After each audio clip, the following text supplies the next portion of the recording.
Alors aujourd'hui je vais vous présenter la fibre optique de chez SFR, enfin la pseudo fibre optique de chez SFR, puisque c'est du câble en coaxial. Donc, pour cela je tire un peu mon meuble. Donc voici le boîtier qui est blanc comme ça.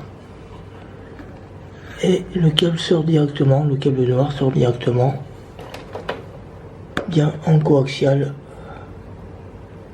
Donc c'est une fausse fibre, SFR annonce 1 giga comme tous les opérateurs. Et en fait je vous fais un test de débit après.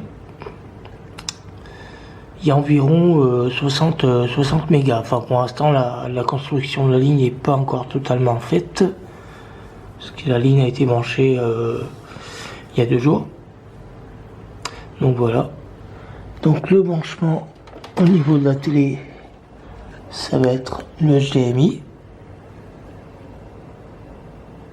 Il n'y a pas besoin de câble d'antenne maintenant, parce que c'est directement géré par le câble HDMI. Et donc, pas besoin de la prise cigogne également.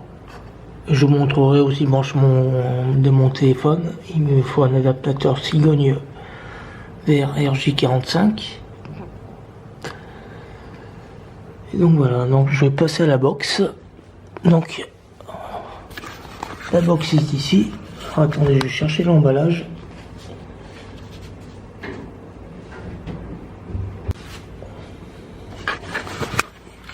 Donc voilà, c'est la box fibre Zybe de chez SFR en 4K.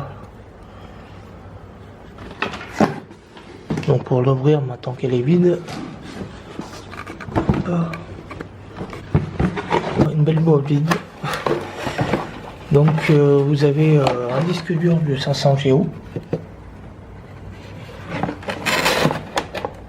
qui s'enclenche sur le côté de la box, je vous montrerai ça. Et donc la télécommande, je sais pas si on va voir maintenant que j'ai en main, il y a le bouton Home qui s'éclaire quand vous êtes à proximité. C'est un capteur de proximité en fait. Quand vous êtes à proximité de la télécommande, elle s'allume. Donc si vous êtes dans le noir, c'est facilement repérable. Voilà, elle s'allume. Ensuite, un câble que je n'utilise pas, enfin j'en ai pris un plus long, c'est le RJ45, celui-là il doit faire 1 petit mètre. Donc si vous avez un ordi, faut le mettre à proximité de la box quoi. Voire de la télé. Parce que le câble HDMI fait 1 mètre et quelques aussi. Donc le câble HDMI est fourni. Et puis c'est tout au niveau des câblages. Vous avez 2 piles qui est fournies pour la télécommande. Donc il y a moi, l'ennui que j'ai avec le téléphone fixe, comme je vous l'ai dit, c'est qu'il me faut un adaptateur. Voilà. Moi j'ai la prise téléphone de mon téléphone donc en noir ici. Et il n'y a pas le clip pour le RJ45. C'est un câble qui rentre directement à l'intérieur. Donc pour ce faire, hop, je branche le téléphone. Il vous faut une prise cigogne femelle, comme ça. Une simple, pas une double. La double ne marchera pas s'il n'est pas branché à la prise murale. Donc, il vous faut ça. Et donc, le fameux clip. Non, même pas, elle n'est pas clipsée non plus. Elle n'est pas clipsée non plus, celle-là. Elle est directement dans la fiche. Et donc, connexion RJ45 ou RJ11, je sais pas. Je pense que c'est le RJ45, mais bon, pour prise téléphone, sur prise grise, donc est tout à droite.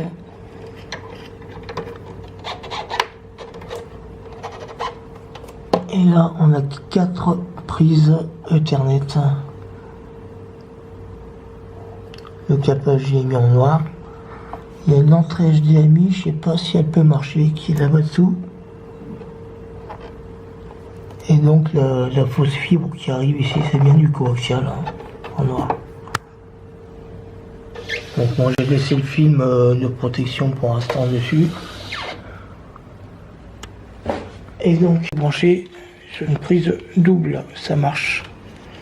Je pensais que ça marchait pas parce que la connexion, je pensais que ça faisait qu'à l'extérieur au niveau de la prise murale, et donc ça marche. Donc une prise comme ça qu'on arrive assez facilement à trouver dans le commerce, que celle-ci en simple prise femelle, c'est plutôt rare, et puis à 4 €, mais sans le câble.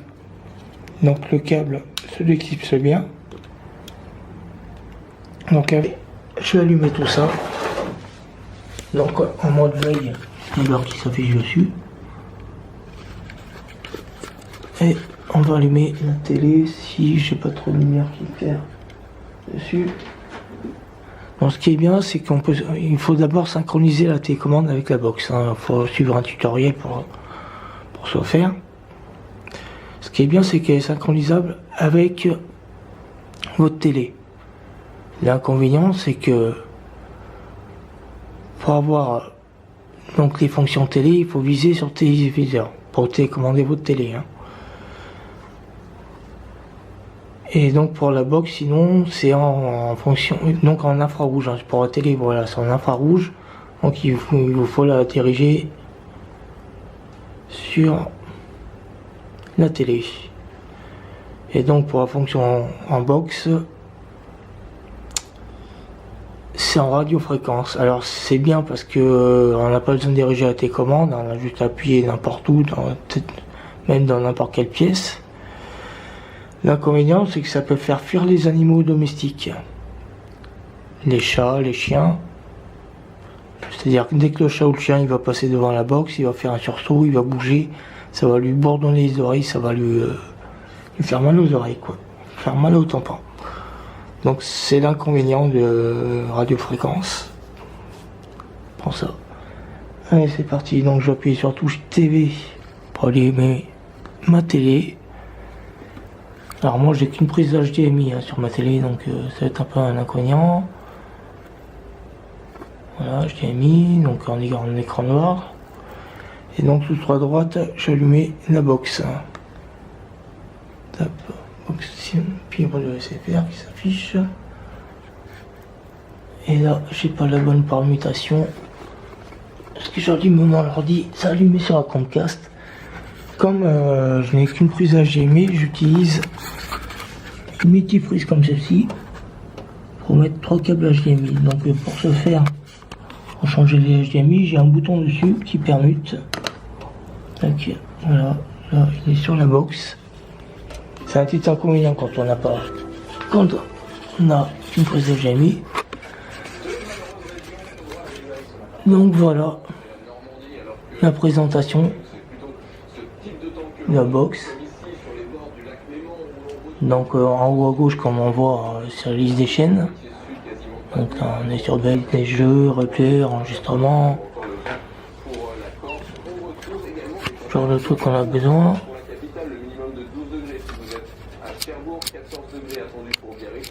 Baisser un peu la lumière, voilà. Donc la liste de tout ça, et puis donc au niveau internet, du streaming on va dire, on a Netflix, RMC Sport, YouTube. Après avec navigateur interne, je pense qu'on peut chercher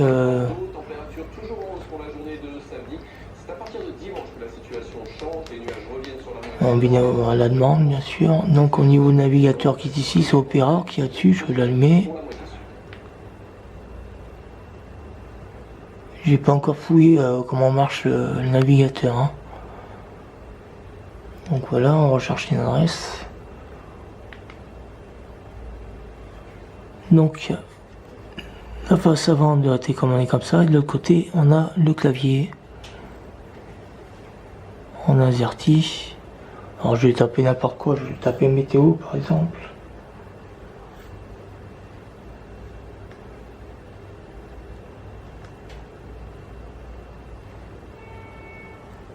Météo, voilà, je valide. Il met la... D'accord. Il met la météo locale, donc il se base sur Google, je pense. Ouais, c'est... Ah mais d'accord, je comprends pas trop.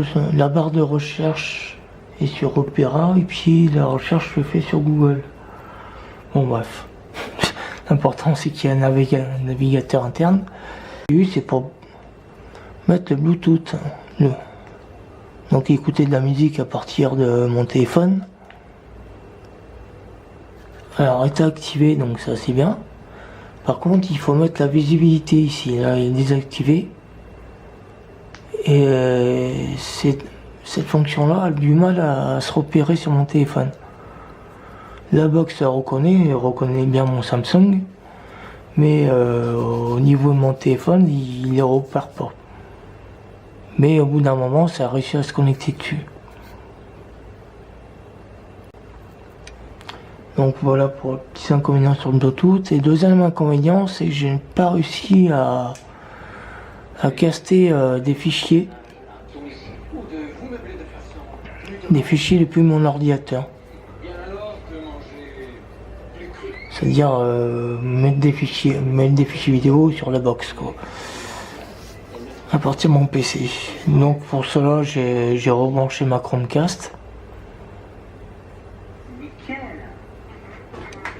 Voilà.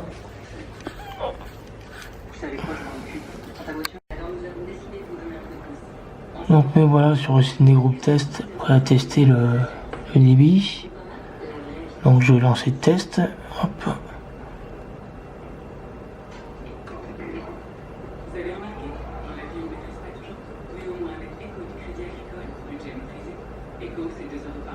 Apparemment c'est monté à 140 en réception.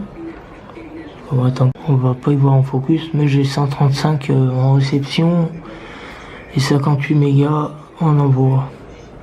Donc on est bien loin du 1 giga quoi en fait. Bon là, la ligne n'a pas l'air d'être encore bien construite. Et j'ai 16 ms de latence.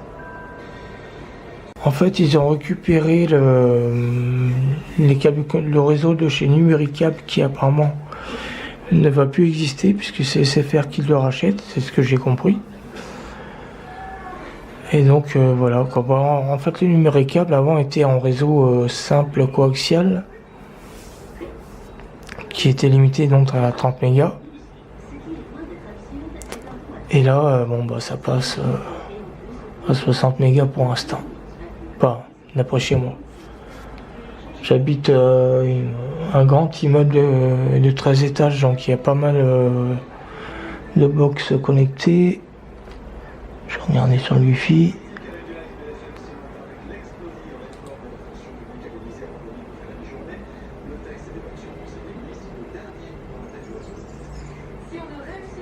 Un, 2, 3, 4, 5, 6, 7, 8, 9, 10, 11, 12, 13, 14, 15, 16, 17, 20, 21, 22, 23, 24. Ouais, il y a au moins 30 box. Il y a 30 box à proximité de mon ordi. Donc ça fait pas mal. Donc voilà pour la fibre SFR.